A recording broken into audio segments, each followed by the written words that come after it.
ini untuk perbedaan yang mendasarnya dari P3K dan juga PNS seperti apa Pak? Kalau nanti ke depannya mungkin akan memiliki hak-hak yang sama atau juga mungkin akan memiliki tunjangan yang sama dan juga tentunya penghasilan ya Pak?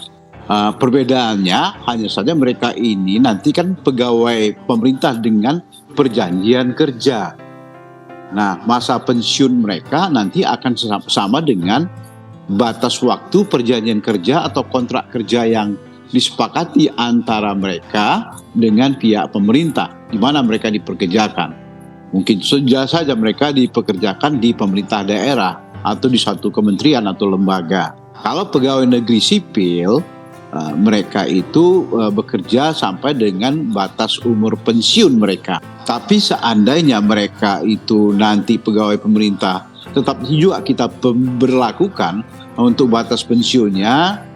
Untuk mereka yang punya jabatan pimpinan tinggi itu akan dipensiunkan pada umur maksimal itu 60 tahun. Mereka yang punya jabatan tidak pada jabatan itu akan pensiun pada umur 58 tahun. Jadi hampir sama saja hak pegawai negeri sipil dengan pegawai dengan perjanjian kerja tadi itu, P3K ini. Oleh karena itu kami katakan ini adalah merupakan pintu gerbang bagi pegawai honor untuk mereka betul-betul menjadi mesin birokrasi yang sesungguhnya di masa yang akan datang.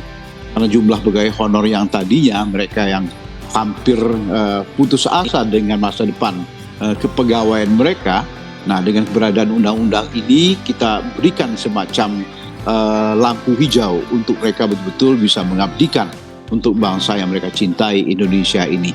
Betul-betul pegawai honor ini kita harapkan akan menjadi mesinnya birokrasi Indonesia. Makanya seperti yang diinginkan oleh Bapak Presiden kita agar birokrasi ini birokrasi Indonesia yang berkelas dunia.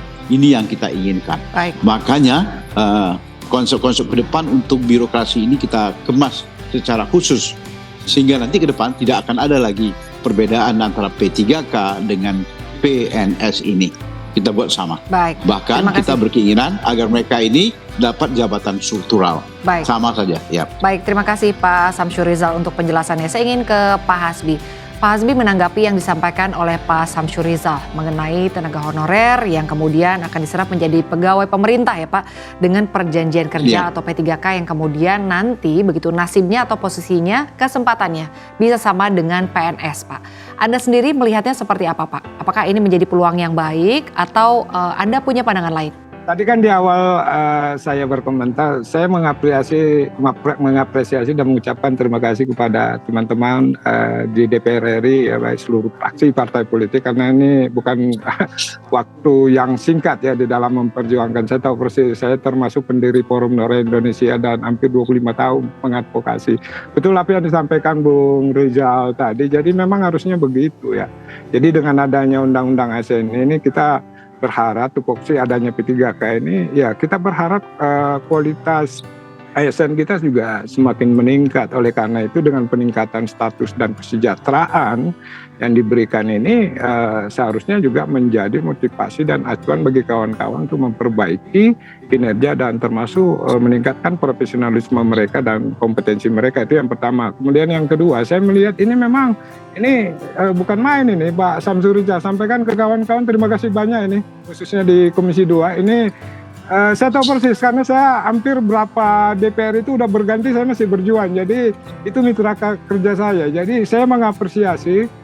Terima kasih. Tinggal barangkali Pak Samsyur Rizal ini tolong diperjuangkan PP-nya supaya cepat keluar. Kemudian juga kalau bisa jangan dilakukan tes lah ya. Kalau bisa cukup seleksi administrasi saja. Karena ini kan ada hambatan-hambatan teknologi juga. Kadang-kadang ini sekarang lagi pendaftaran nih.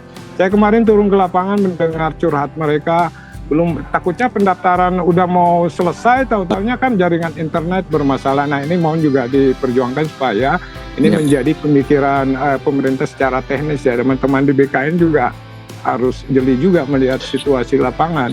Tetapi yang ingin saya katakan, ini sebuah langkah maju. Saya harus mengapresiasi baik kepada teman-teman Komisi 2 maupun juga pemerintah, karena ini statusnya udah meningkat ya. Kemudian kesejahteraannya tentu juga meningkat, dan kalau kita melihat pada golongan saat itu kan kurang lebih 2 juta ya, pada golongan tertinggi saya sudah melihat 6 juta sampai 7 juta. Ini kan sesuatu perubahan yang secara signifikan, saya anggap ini lompatan yang bagus. Oleh karena itu sekali lagi saya mengapresiasi kerja keras. Jadi nanti detailnya itu akan kita bahas dalam penyusunan rapat rancangan peraturan pemerintah. Jadi kemarin sebelum kami sahkan undang-undang di rapat kerja tingkat 1 itu, kami sampaikan kepada pemerintah melalui Menteri Pan-RB bahwa salah satu concern kami di Komisi 2 dari awal itu bahwa undang-undang ini harus bisa menyelesaikan semua urusan masalah ASN termasuk P3K. Ya, karena kami kan mulai dari hari pertama kami dilantik itu mungkin udah ribuan orang yang datang ke DPR untuk menyampaikan aspirasinya. Nah, oleh karena itu catatan pertama adalah undang-undang ini menjadi payung ya untuk menyelesaikan semua persoalan tenaga honorer.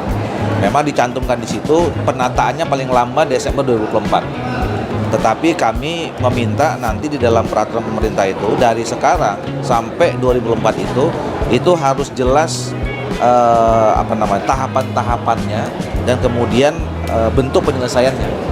Nah, dan kami sepakat itu nanti akan diatur dalam peraturan pemerintah.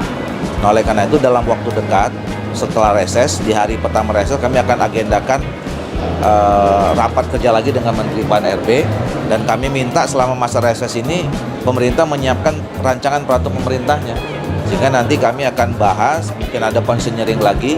Intinya adalah kami menginginkan peraturan pemerintah itu harus detail, harus jelas ya, bagaimana kita menyelesaikan masalah tenaga honorer.